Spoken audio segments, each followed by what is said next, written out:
একজন বোন, তিনি তার পছন্দের পোশাক পরে রাস্তায় বের হয়েছেন।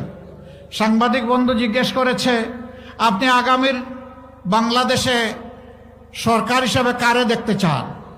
তিনি বলছেন জামাত। কেন? বলে যে জামাত আসলেই দেশটা ঠিক হবে। কয় দেশ তো ঠিক হবে, আপনি কি এই পোশাক পরতে পারবেন? কয় পরবো না।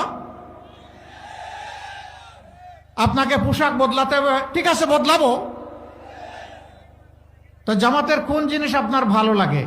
বলে যে পুরা জামাতই আমার ভালো লাগে। মা বোনদের এই অভিব্যক্তি। এরপরে জিজ্ঞেস করা হচ্ছে যে কেন? বলে যে এখন আমি রাস্তায় বের হতে ভয় পাই। আমি বিশ্বাস করি তারা যদি ক্ষমতায় আসে তাহলে আমাকে আর ভয় পেতে হবে না। হে আল্লাহ, এই যে আমাদের মায়েদের আস্থা, তুমি আমাদেরকে শক্তি দাও আমরা যাতে এই আস্থার প্রতিদান দিতে পারি।